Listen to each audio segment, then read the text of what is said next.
Good evening and welcome to tonight's episode of the Raise Your Banner podcast. We have the pleasure of hosting Tom Pollak and Tull Osman of the Civil Leadership Project and DC Tutoring and Mentoring Initiative. The nonprofit Civic Leadership Project provides a practical, holistic framework for city, state, or rural community to create a civic culture that can strengthen its civic capacity. The DC Tutoring and Mentoring Initiative, with 50 plus partner organizations around the city, is working to create a citywide public campaign to close the gap between the 60,000 plus students who need academic and non-academic support in the capacity of our partners in schools to meet their needs. Tonight's episode is a great one. This is great work they're doing. Stick around, stay tuned, and enjoy the episode. 3, 2, 1, 0.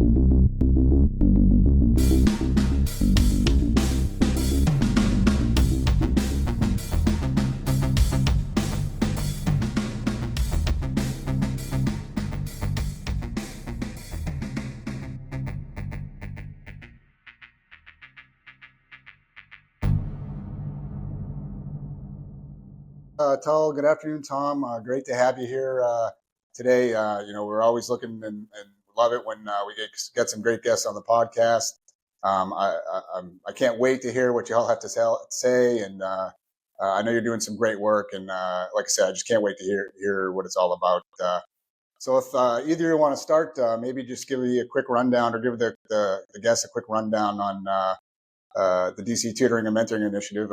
We'll start there. Paul, would you like to begin? Sure. Yeah, well, my name's Tull. I've been with DCTMI for a little over a year now.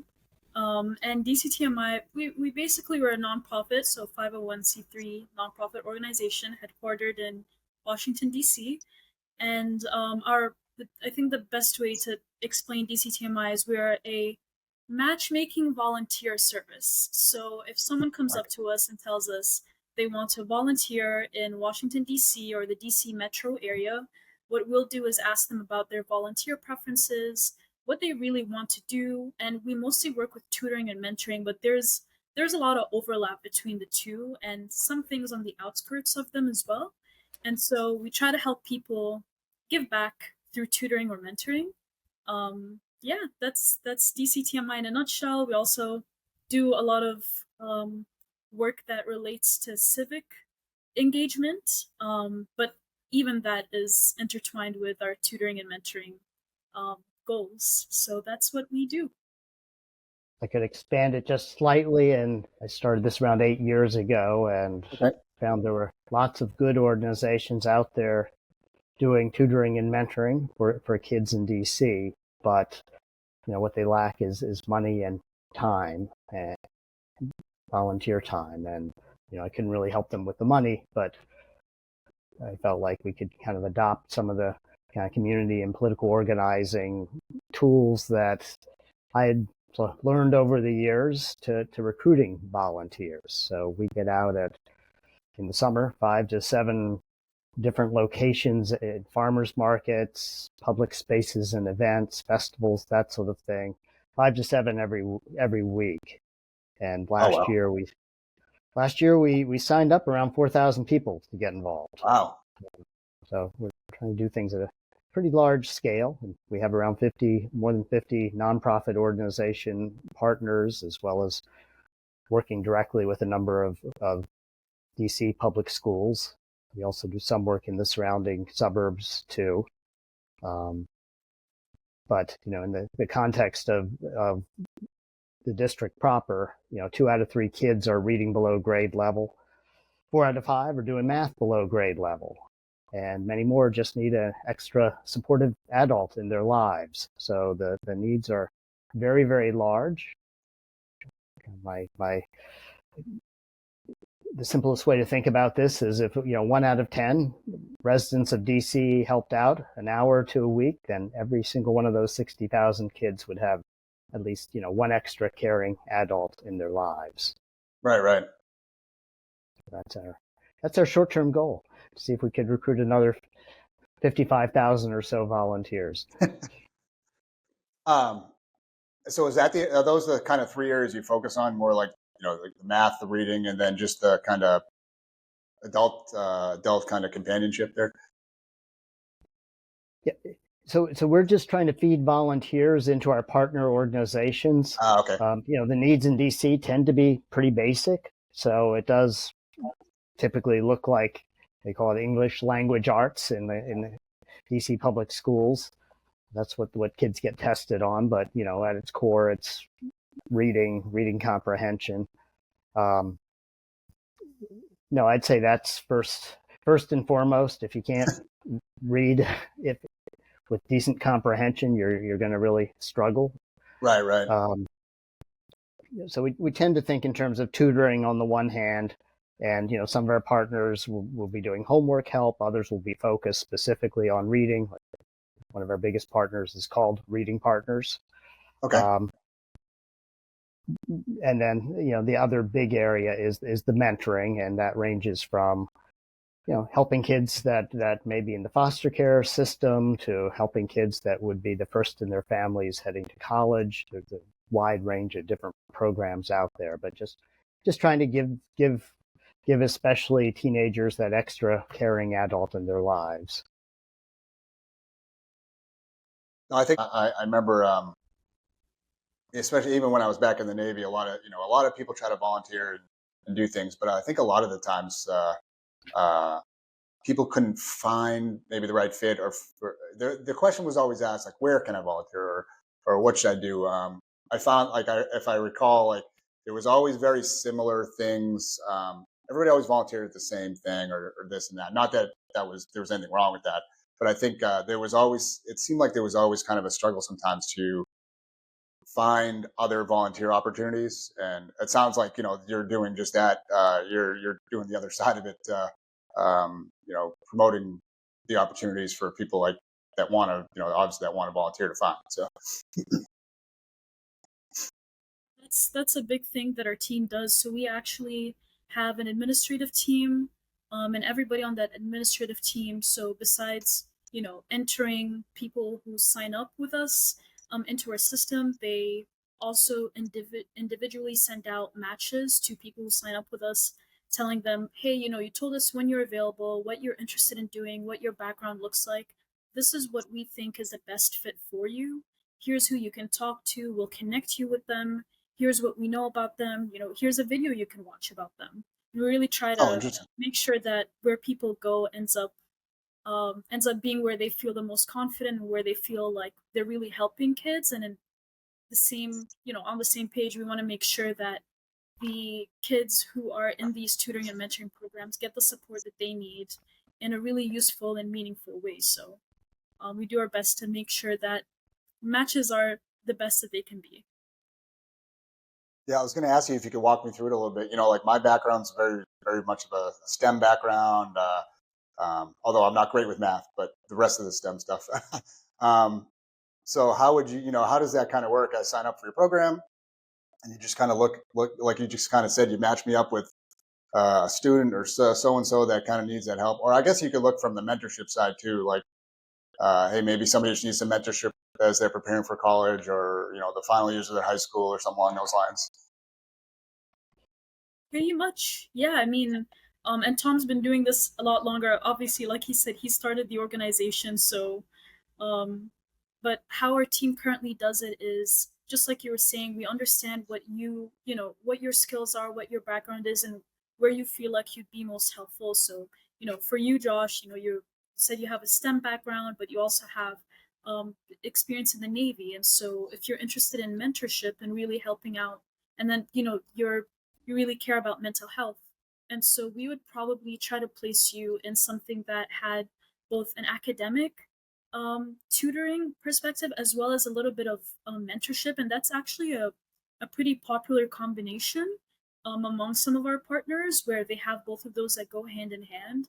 And so we'd probably place you with maybe a kid who's going into college, for example, or someone in high school who could really use extra support with their STEM classes, but could also try to hear from someone who is, experienced in their careers and has, been out there, so to say, and really just reassure them that their academics are going to get them to places that, take them far.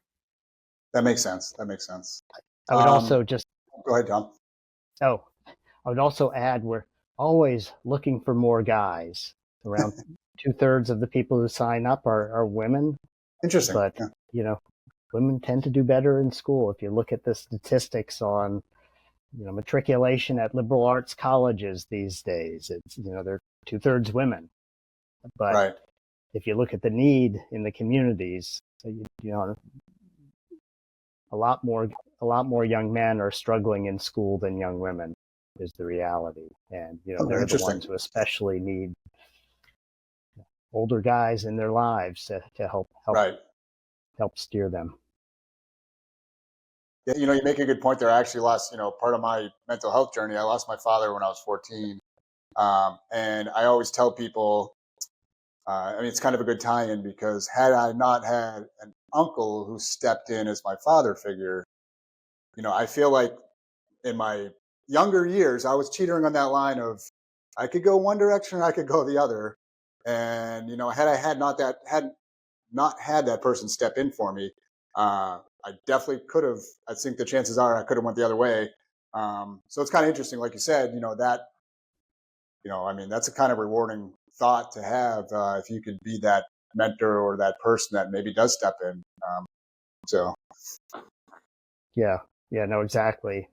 Our team is currently volunteering at a local middle school, and we're actually, many of us are working with in the credit recovery field. So, kids who are very much on the cusp of dropping out if they can't get extra credit this summer. Right. And it's just that sense of these kids needing, a person who really has got their back, who really is on their side, beyond their parents. It's just so palpable.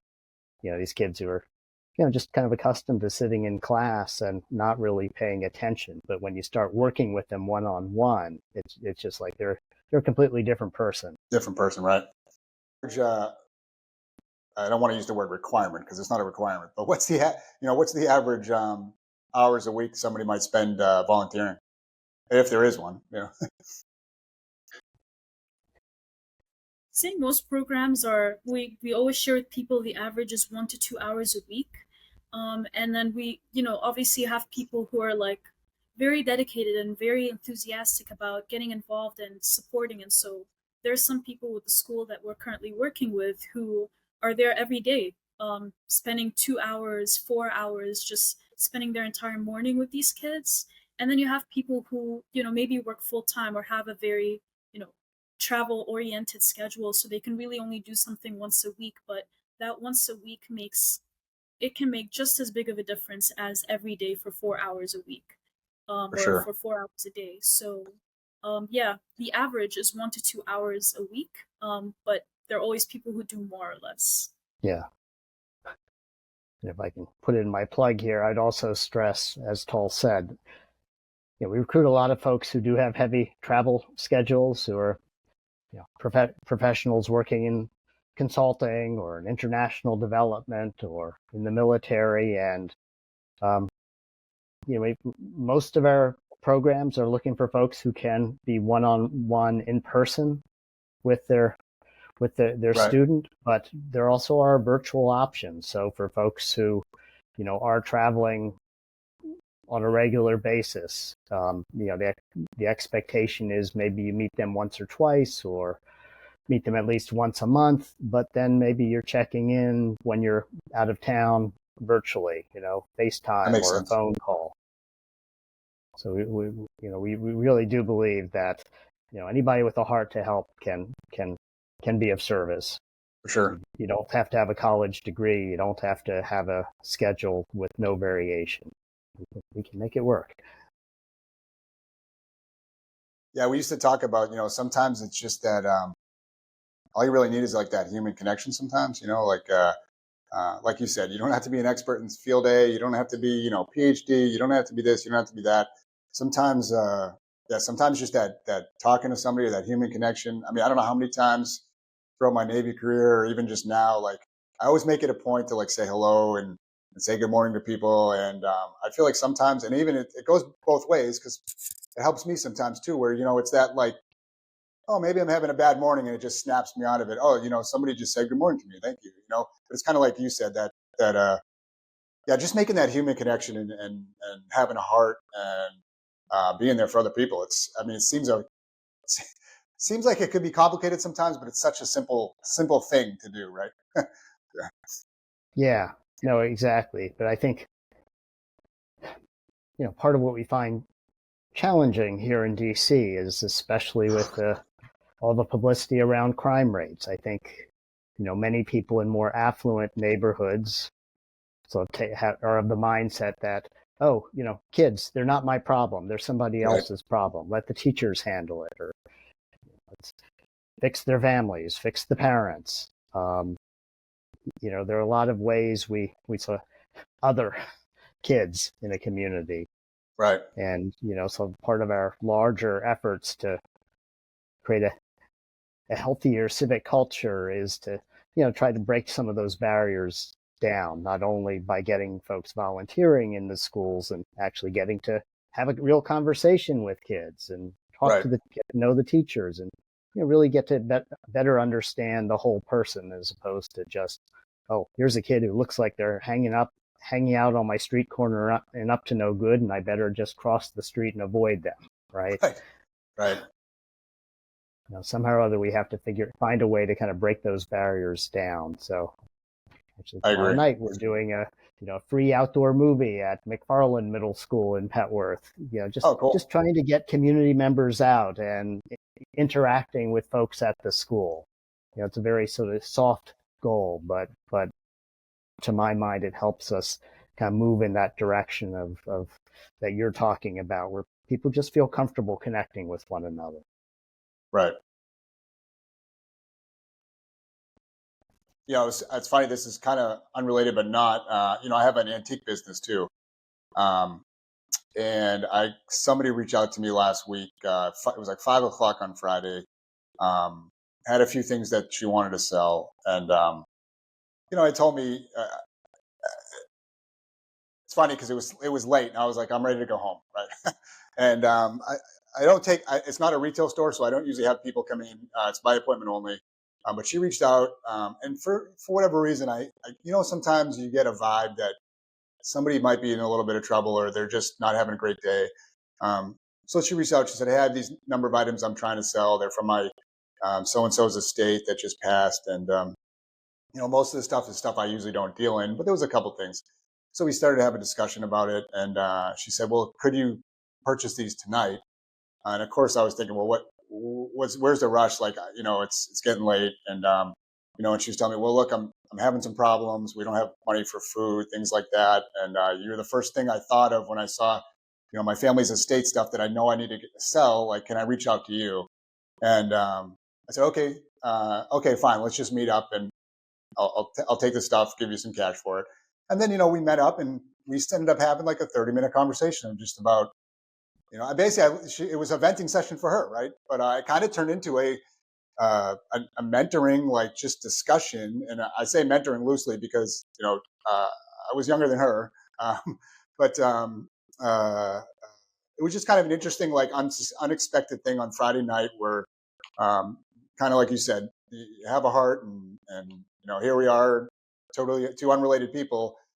Yeah, we just made a nice financial transaction, but it really wasn't that. It was more of we just connected, and we've texted now multiple times since then. Like it's just a weird thing that happens sometimes, and I think yeah, it's like that community connection thing. It's just totally two unrelated people that somehow made a connection now, and and have continued it for a few days. So it's just weird.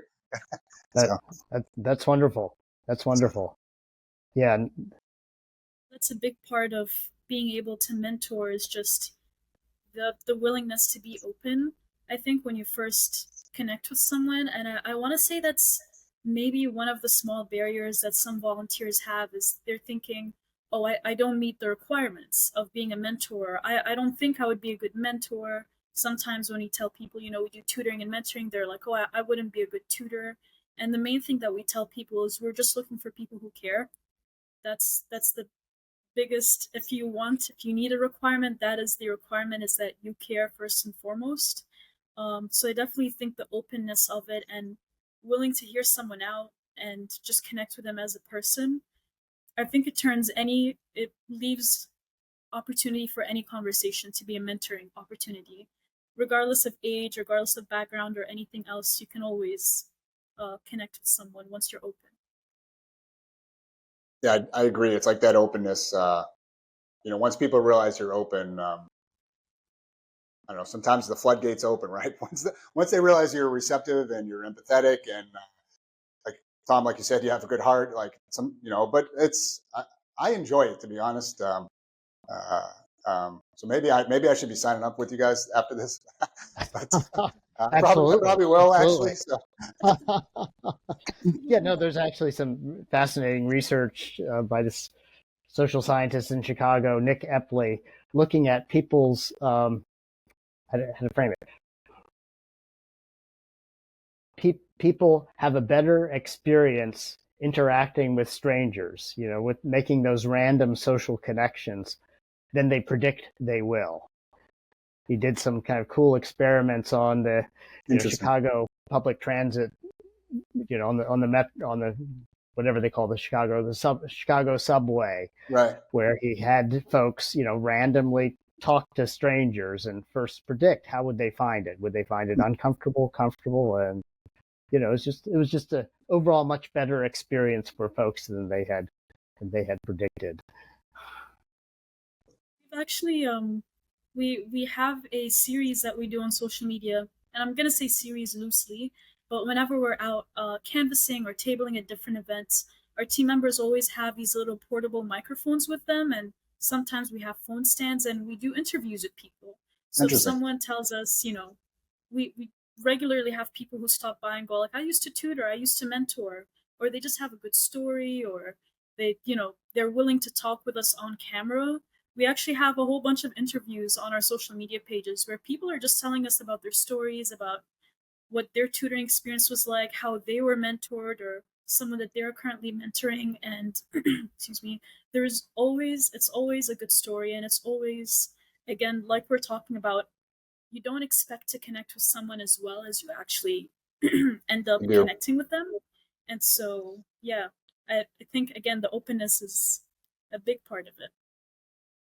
But I know you think a lot about mental health issues, and quite frankly, I see that as a pervasive problem, both for kids, and also for the adults who are potential mentors and tutors. Right. I do feel like one of the big barriers for a lot of folks getting involved is, they're dealing with anxiety, depression.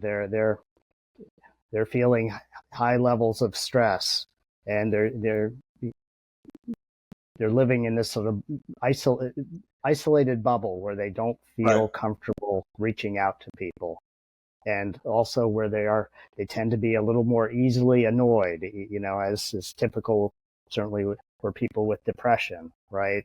So it makes it hard to have those, warm, positive interactions with kids that make relationships build. Right, for sure. And that's kind of what we're trying to do is, with the podcast and some future stuff is, everybody talks about that stigma, right? And it's, I feel like the one easy way to try to break through it is literally just talk about it, right? And try to normalize it as much as possible. As far as I'm concerned, going to see a psychologist or a social worker is no different than if I broke my leg and had to go get a cast, and that's kind of my goal of trying to, or when I talk about it, that's kind of my goal of just normalizing it to a point where, oh, you know what, maybe I do need to go talk to somebody today, or my anxiety is bad today. What does that mean for me today? Things like that. So. Yeah, no, that's great. That's wonderful. One of the other things we've started doing this summer is yoga in the park. Our office is in Columbia Heights, across the street from Meridian Hill Malcolm X Park, and we like to take advantage of the park when we can. So we've just started like a Saturday morning yoga series, and so besides just helping people get outside and exercise and be active, we've also begun to add a dimension of having folks pair up or go into small groups and just get to know one another a little bit. Get out of their bubbles and just. I just thought about this. My fiance is Argentinian, so dual language here. I'm learning Spanish, so I'm getting there. But I mean, do you guys see? I would assume it helps if folks know other languages here, but being in DC, it's there is a lot of people from different cultures and different backgrounds. Do you guys see issues with the language barrier too at all, or anything along those lines? I mean, we're always looking for more Spanish speakers. is the reality. It just kind of depends upon what neighborhood we're focused on, but Right. In Columbia Heights, Mount Pleasant, Adams Morgan, Petworth, I think I'd say at least 50% of the public school students, I would guess, are native Spanish speakers. So it's not a requirement for volunteers to speak Spanish, but it certainly helps. I don't know if I'm there yet. I'm getting there, but I'm definitely not fluent. Yeah. But I could drag the fiance along. Maybe she'll I'll sign her up too. So we'll see. Perfect. That's perfect. We love when couples get involved. We even have some partners that work with sort of couples who. Oh, interesting. We have one partner, Generation Hope, for example, that they work with young single mothers who have kids, and it's kind of unique among our organizations, the 50 organizations that are active with us, in that they do require a financial commitment from the mentors. Gotcha. And so often they're trying to create almost a family around the young man or woman, mostly women. But the expectation is they will contribute, $1,000 to $2,000 to support the young mother going to college or getting some career skills, and it just makes it easier if it's a couple, or at least two adults helping out. Right. And then they can more easily kind of share the burden of supporting the young person, and one may connect better than the other, but all in all, it's a great opportunity for a couple to get involved. Yeah, that's interesting. That's a good one for sure.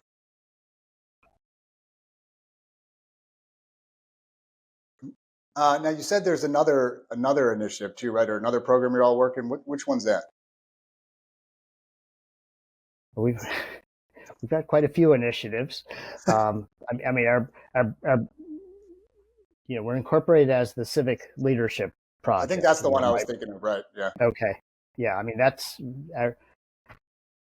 from a legal perspective, we are the Civic Leadership Project. DC Tutoring and Mentoring Initiative is a program of the Civic Leadership Project. Gotcha. The broader goal is really to create a world where people do feel a greater sense of responsibility for one another and for the community as a whole.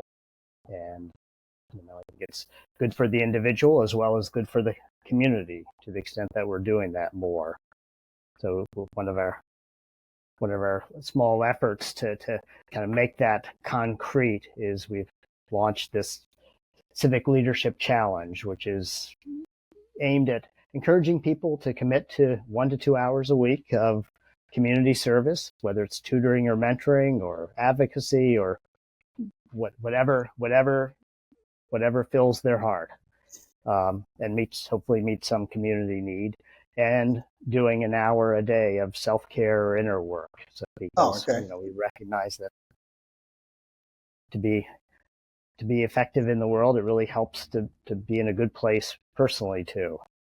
And in this busy, hurried world, so many people don't feel like they have the time to take care of themselves adequately, and that sort of creates another barrier to people being involved and being kind to one another. Yeah, it's funny you say that, because I would say, even for myself, I feel like you do look at yourself throughout your life and where you're at, and you think you're in a good spot, and maybe you are, maybe you're not, or maybe you overthink how good things are. And for me, I'm 2 years post my retirement from the Navy, and as much as I thought I was in some great spots back then, even while I got, mental health help along the way, yeah, now it's different. It's 2 years post retirement. I'm retired. It's just a weird. I don't know if I can really quantify it, but the spot I'm in is really good, right? Uh, so it's that's kind of like you said, that self care thing. While for me, I'm still working on that self care, and it's a continuous thing. It's just interesting to find yourself in certain spots at some points in your life where you're like, oh, okay, this is good, so yeah, I find that interesting. I really like that self-care piece that you have in there too. So. Yeah, I go ahead, Tull. I was just going to talk about our civic leadership meetings that we have every week. So our team meets every week. We have a meeting called a civic leadership meeting. We kind of just gather all team members together, and we start off the meeting with a 10-minute meditation. So typically we all kind of switch our cameras off, and then Tom, who hosts the meeting, has a meditation that plays, and we all do that meditation for 10 minutes. It's through the Calm app. And then after the meditation, we all kind of switch cameras back on, and then just reflect on the meditation and how it felt for us. And then we kind of talk about our highlight for the week. So we go, roses, buds, and thorns, and everyone kind of shares what theirs are. And it really is, again, I know I keep going back to the theme of openness, but I really feel like that's where we all get to connect together as a team. And we all get the minimum 10 minutes of self-care in our week. If that's the only thing that we're doing for self-care that week, then we still get that 10 minutes. But it's also a really great way for us to just remind ourselves of why this is important and get to connect with each other as a team, so we get to see each other outside of just, our daily communications and the things that we work on and the projects that we're, doing, and the everything, all kind of the action-based things that can sometimes affect our mental health in maybe a positive way, maybe a not positive way. That's our space to, as a team, connect on how we really feel, and give each other the opportunity, or share a moment of meditation and calmness and just being human. So I guess I want to take this moment to tell Tom that I appreciate that as a model that's built into our team. I think it's probably one of the best things that we've done as an organization. It's consistently just made those meetings always start off on a positive note. So I think it definitely is a big part of what we advocate for, is the self-care piece and connection, and it's a core part of all the work that we do. Thank you, Tull. Yeah, I think. Go ahead, Tom. No, you go, Josh. I was just going to say, I think you just made me start to think back to some of my own experiences of, that how important that openness was. And I think another piece in there, what we don't realize what we're doing sometimes is that vulnerability piece. When I would give my story or do a talk or something along those lines, I think when you show that you're vulnerable and you're willing to talk about it, other people are like, okay, he's doing it, she's doing it. Maybe I can talk about it. Maybe I don't want to talk about it, but now I know, this is a safe place to talk about it, or I can reach out to that person. But I think that vulnerability is an important piece. But I think that that's just hiding right there with the openness, because I feel like when you're open, especially when it comes to mental health, there's definitely a vulnerability piece in there that I think is important too. Yeah, no, I completely agree. And if you're vulnerable, then most people are happy to support you, right? If you're part of, Right. At least if you're certainly part of a team, part of a group, part of an organization that's doing tutoring and mentoring, I think there's just real value in having people, share where they are as human beings. And it's been fascinating doing this work. Local middle school, seeing these teachers are under huge stress, and just how they go about supporting one another is heartwarming to see. Yeah, I've given some talks to like ER emergency room professionals, and that one's an easy one that's often overlooked. It's kind of, and I feel like the teacher thing to me, even you just said it, and it seems like such an obvious place, but at the same time, you don't really think about it, right? Like, you put the teachers on a bit of a pedestal. They're the superhuman dealing with all the kids. But then what about them? Like, we're all worried about the kids, but what about the teachers too? Like you said, and it was kind of the same thing in some of the talks I've given in discussions with the emergency room folks. It's, they're superhuman. I feel like for me, at least, I always look at medical people as these great experts, and which they are. But you don't think about the especially in the ER, you don't think about, oh, this trauma thing just happened and maybe this person passed or this and that, and then all of a sudden, well, what about the people that just dealt with that? On to the next thing, you know what I mean? But they don't really even get that chance. And similar with the teachers, I feel like it's all probably often overlooked, their mental health. So, but Yeah, I mean, it's been interesting for me to see kind of what self-care practices resonate with different folks. We currently have around 15 people on our team, and some people love the meditations, other people are, I'd say, prefer more active forms of self-care. I tend to think that just creating a cultural norm in the country where people are accustomed to spending some time, I think, in solitude, but maybe in small groups, would just make a huge difference in terms of mental health. Well, I would argue that this is part of the problem now, right? Like, absolutely, yeah, yeah. I don't feel myself as Mr. Anger. I don't really have that in me. But I would say within the last 4 or 5 days, just following along on Twitter, I found myself like falling down these rabbit holes of just like, you want to respond to everybody, which I never do. And but then I feel like sometimes it just gives you that like anxiety, that immediate anger, kind of angry response. And I'm like, and then for me, I'm like, what's going on? Like, I don't even need to look at this. I can just put this down, give me some, like you said, Tom, give me some solitude. There's no reason to even look at this. None of it's even true, or a lot of it's fake. It's just people talking about whatever. And, I don't know. For me, sometimes I find it tough for that, to find that solitude, but I think it is important. So. Yeah, I mean, there's some studies done 10 plus years ago that showed that people who volunteer, they're just as busy at work as people who don't volunteer, but they carve out time for service. And I think the same kind of mindset is true for people who take care of themselves. It doesn't mean they accomplish less. It tends to mean they spend less time on watching TV or on social media. Right. That makes sense. So what's any big, what are kind of the next big things for you guys? Anything big, new, anything along those lines coming up? There's lots of stuff. I have to mention, we also have built our own app. It's not as sophisticated as some of the real fancy ones, but we call it CivLead, short for civic leadership. And so my kind of unofficial tagline is, it's intended to be the Fitbit for civic engagement and self-care.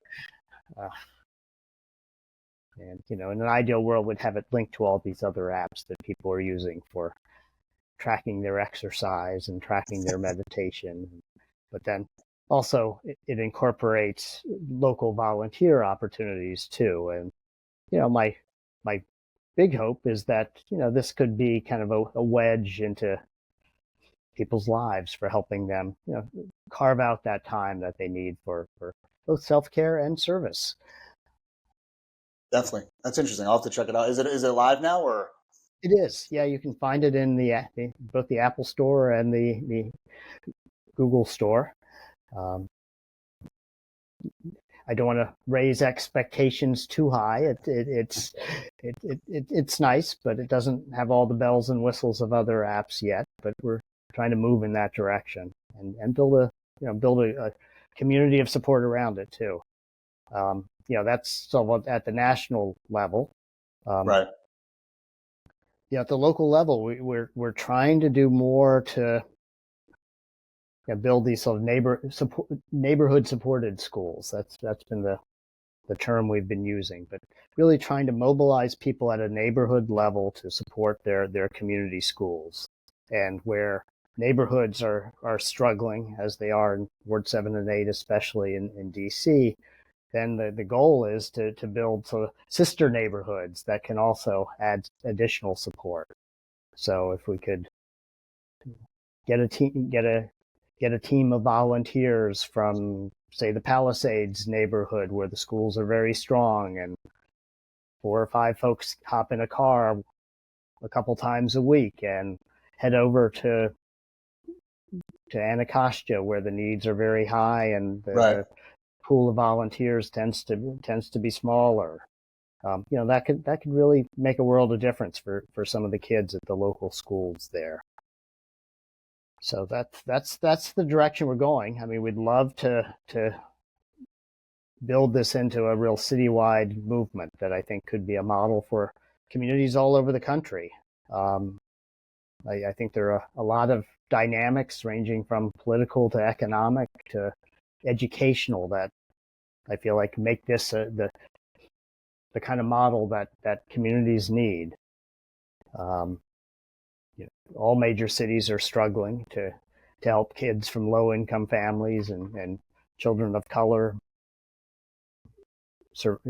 thrive and make it to higher education.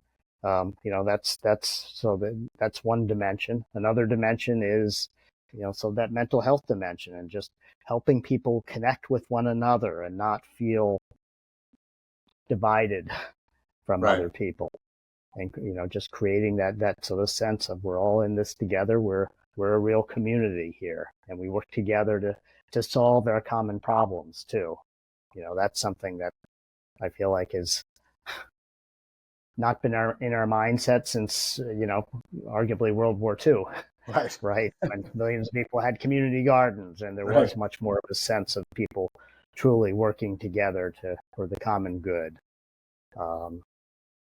And then, another dimension is the economic. I'm the pessimist when it comes to artificial intelligence. I think a lot of people will be, if not unemployed, underemployed. Right. So strengthening opportunities for people just to connect as human beings, right? It's a great way to fill our day. A lot better than hanging out on social media all day. Yeah, staring at the computer. So that's kind of our broad vision. Tull, anything you want to add? Just add that, I mean, we have a team of great people. I think, like Tom said, about 15 of us. I think he mentioned this earlier, but we're out almost every single weekend, different parts of DC. And Josh, that's how we met at Union Market. I think passed by my table. I said hello to you. But we're out every weekend, almost every weekend, and we're just trying to reach people in different places, encourage them to volunteer, to tutor and mentor. And so there are lots of different things that we're doing, different ways that we're trying to reach people through those canvassing, through tabling events, through just fun events that we're doing. We have an event coming up where we're creating games for tutors to use where they can tutor kids in unique and engaging ways instead of, just the good old traditional book, pen and paper. And so trying to, throw in a little bit of games in there as well. And so events, we're trying to be at apartment buildings, work with residential managers to get their residents involved, corporate organizations, all kinds of ways that we're trying to get people involved. So that's always sprinkled into our work every year. And that's what I have to add is that we're busy as ants. We just try to keep doing what we can. I will say from somebody who does see a lot of folks, and at some point I'll be doing the same to promote my own thing, but sees a lot of folks like yourself, how we met on the street, telling people about what you do. For some reason, it was like an immediate, just seeing it. It was kind of, for me, it was a very welcoming, kind of immediate attraction. I feel like that's kind of why I walked over toward what you were doing. Because sometimes it can be a little off-putting, sometimes seeing folks and you see people trying to run away. Oh, I'm going to cross the street. I don't want to talk to them, So I don't know, whatever you're all doing, it works, because I immediately walked over and realized it was an awesome thing, you know. And I'll say, Tom, secondly about I really like the direction of the community kind of almost like a community culture group thing, where, you know, going back to me as a kid, you know, had I not had my uncle to turn to, you know, maybe had I had that community connection or that mentor to turn to outside my own, you know, family circle, maybe that would have been the catalyst to continue me on the right track for me. And I think that's, you know, having people to turn to quickly, or just turn to in general, is very important. And I think that's an awesome thing that you guys are pushing forward. Well, thank you, Josh. So much. Real quick, can you give me all your website, social media, stuff like that, so where people can find you? Shoot it off the top of my head. Website is dctutormentor.org. Our social media handles are mostly active on Instagram and Facebook. So that's dctutormentor.org. Same thing on TikTok. YouTube is just DC Tutoring and Mentoring Initiative. We post longer videos and longer interviews there. But for LinkedIn. Anything, yep, LinkedIn as well, DC Tutoring and Mentoring Initiative. Yeah, I'd say the best way to reach us is email or call us. I also have the number at the top of my head, 202-688-1261. Best number to reach us at, and our email, info@dctutormentor.org. You can reach us through all of these places. Awesome. I appreciate that. And I'll make sure it'll be posted on Spotify and YouTube also. So look, I can't thank you both for coming on. Tom, I think it's been a great thing you started here. All the things you're doing, just it's such a great initiative, such a great thing for the community. I'm looking forward to, hopefully maybe I can work with you guys and continue something in the future. And I'm just looking forward to where it all goes. It's just sounds like great stuff. And Tull, I'm glad we met. I don't know a couple months ago, but I'm glad we met that day. Everything seemed to work out. But again, I can't thank you both for coming on and sharing your story. Thank you so much, Josh. Thanks a lot. Can I make one little quick plug? Yeah, go ahead, Tom.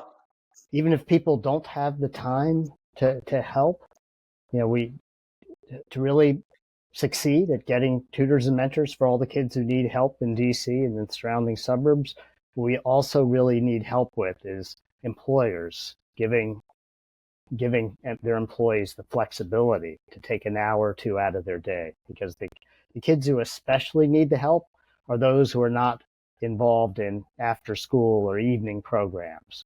These are kids that need to be reached during the school day. So one of the things Gotcha. We're always battling against is people feeling like, oh, I got a 9-to-5 job and I'm nervous about asking my employer. There's no way my employer will let me, come in an hour later every Thursday, even though I'm willing to work an extra hour late. Well, if we could begin to kind of create a culture where employers too ensure folks have that flexibility to make a difference in their community, that could really help immensely. Well, I feel like that benefits the employer too, right? I mean, somebody that volunteers is just going to be all around better person. And to me, if I was employing somebody, I'd want that, So I agree. That's a good point, But, Thank you. cool. Thank you so much for this opportunity, Josh. No, thanks, really Tom. Thanks, Tull. Appreciate Thank it. you. You'll let us know when it goes live. Raise your banner if you need help, and raise your banner to let others know you're a safe person to turn to. Until next time, stick around and keep on moving forward. Research conducted by Matrixa Research Group.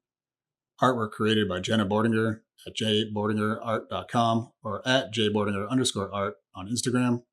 And music by Josiah Renton, DJ Slowbro.